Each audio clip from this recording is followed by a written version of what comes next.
Foreign Minister of Australia, Honorable Penny Wong, External Affairs Minister of India, Honorable Dr. Subramaniam Jaishankar, Minister of Foreign Affairs of Singapore, Honorable Dr. Vivian Balakrishnan, Foreign Ministers of the representative countries, Secretary Generals of the representative organizations, of course, Ram Mahadeva and the Indian Foundation, Excellencies, representative think tanks, distinguished guests. It's a great pleasure to be here in Perth for the 7th edition of the Indian Ocean Conference. I thank the Australian government for the hospitality afforded to all of us. I also thank the India Foundation for once again bringing us together. The theme of this conference, towards a stable and sustainable Indian Ocean, could not be timelier and more appropriate. The Australian continent is unique in that it has borders with both Indian Ocean and the Pacific Ocean. Perth played a crucial role in the history of Sri Lanka-Australia relations. During World War II, Royal Canadian Air Force Catalina flying boats traversed the expanse of the Indian Ocean, connecting Perth with the Koggala Air Base in Ceylon, the only air link between Indian subcontinent and Australia. Known as the double sunrise flights, they operated a non-stop route up to 32 hours in radio silence to ensure the success of a critical air route during World War II for the Allies. The Japanese attack in April 1942 on the Indian Ocean, especially Ceylon, were described by Churchill as the most dangerous moment of the war, highlighting the importance of the Indian Ocean to the British Empire. I was just talking with Dr. Balakrishnan, and we said there was no carrier battles in the Indian Ocean for the simple reason the Japanese sank the only British carrier. Excellencies, ladies and gentlemen, let me highlight a few important developments which I hope will make a contribution to your deliberation. Firstly, historically speaking, the Indian Ocean is a multipolar and has resisted domination by a single power. The multipolarity is a reflection of the essence of the Indian Ocean region and its people. As Asia emerged from colonialism, the newly independent countries of Asia, Ceylon, Sri Lanka, India, Indonesia, Burma and Pakistan, convened the Bandung Conference in 1955 to oppose colonialism in all its forms. The conference declaration to oppose big power rivalry in turn led to the non-aligned movement.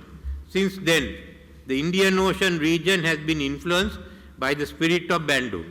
It has never become a part of the US hub and spoke system. The past 2 decades has seen the emergence of diverse framings of the Indian Ocean region and a flurry of diplomatic activity articulating various policy positions, tilts and frameworks.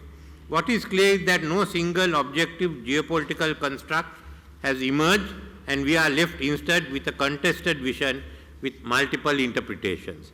The key frameworks that have emerged include, in addition to IORA, the Indo-Pacific, the BRI, the Quad, and the BRICS.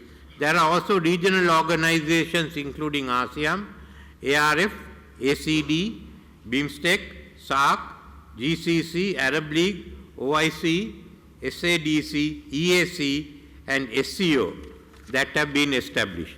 Additionally, we have the operational arrangements that deal with specific areas of cooperation, including RCEP, IONS, the Djibouti Code of Conduct, IOTC, and the Indian Ocean Commission, MAS, and the 4 regional information fusion centers, and the CGPCS contact group on piracy off the coast of Somalia.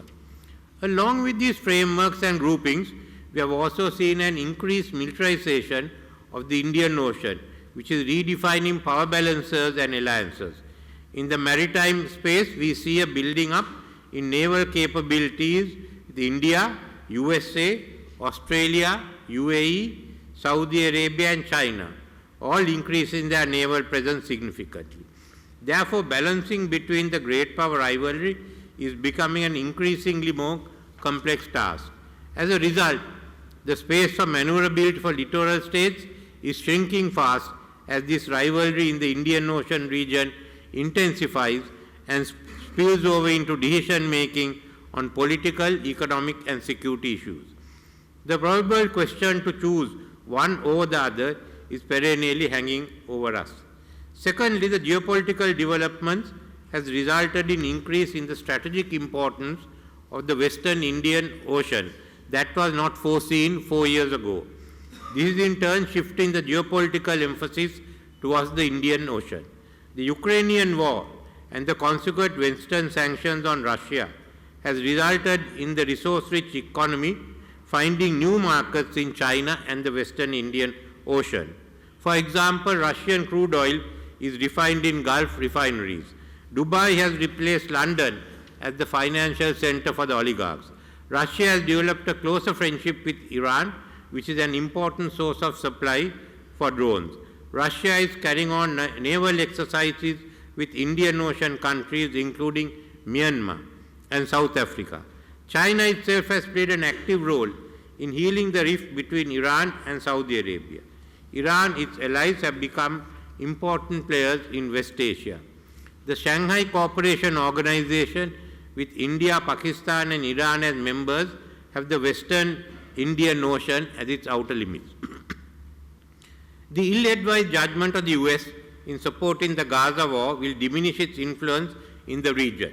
The hostility of the countries forming the Islamic Arc in the Indian Ocean will prevent any close rapprochement with USA for some time. The Russian, Chinese and Iranian strategies are successfully biting at the US hegemony, thereby further weakening the US.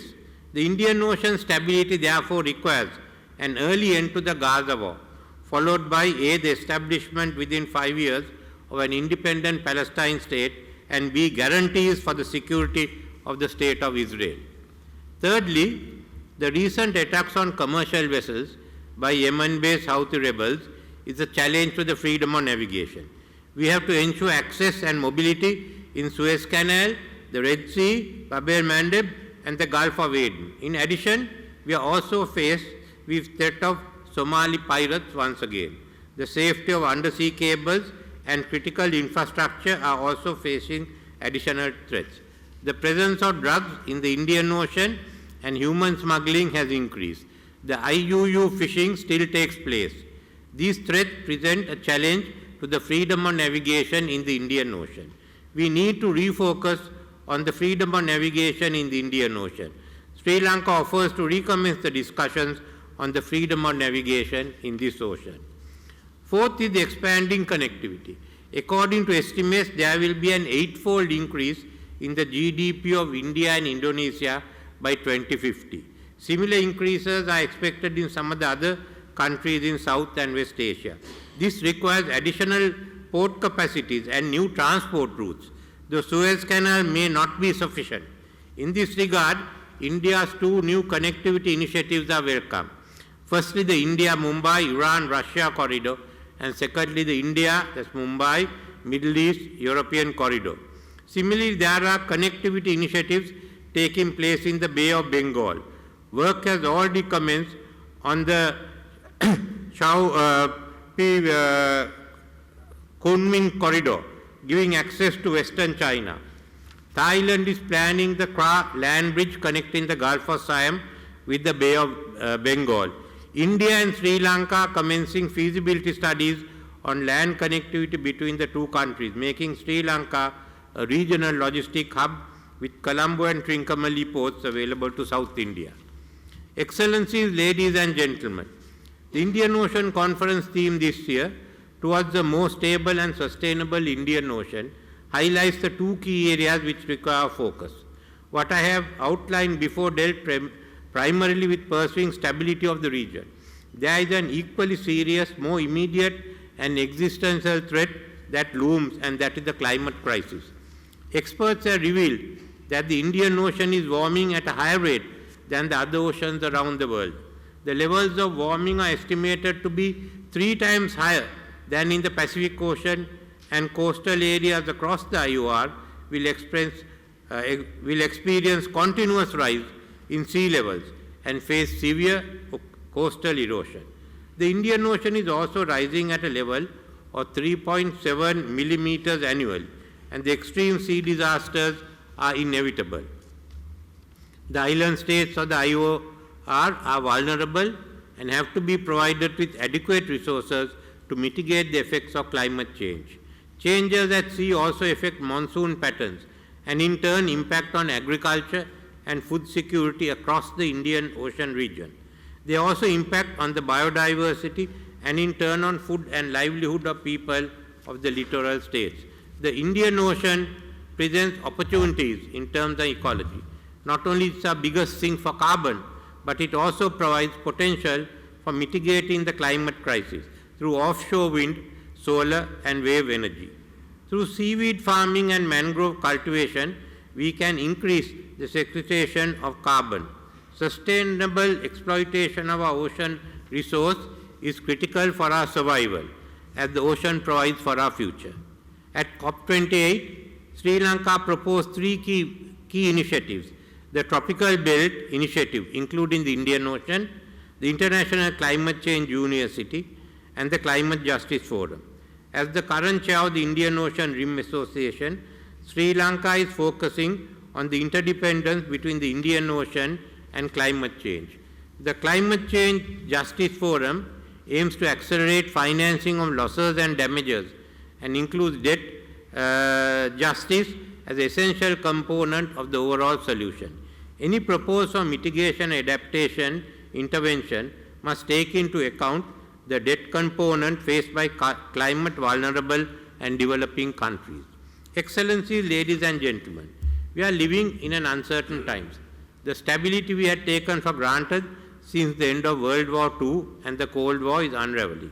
Globalization is being challenged, as is multilateralism.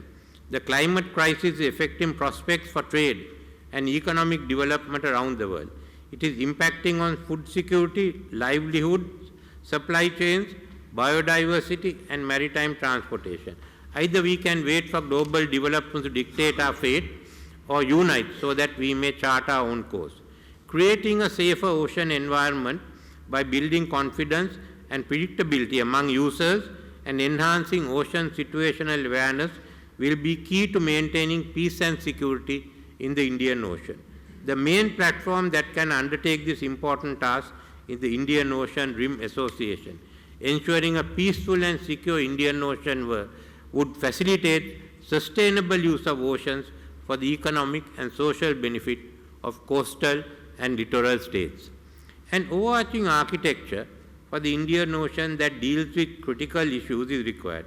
The basis for such a structure is already in existence, including the United Nations Convention on the Law of the Sea and the recently adopted BBNJ agreement in 2023 on the conservation and sustainable use of marine biological diversity of areas beyond national jurisdiction or the High Seas Treaty.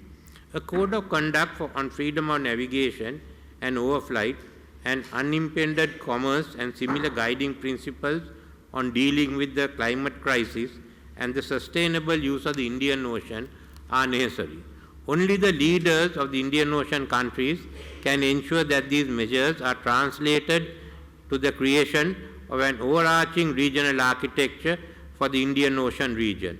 Therefore, the responsibility lies with us. I thank you.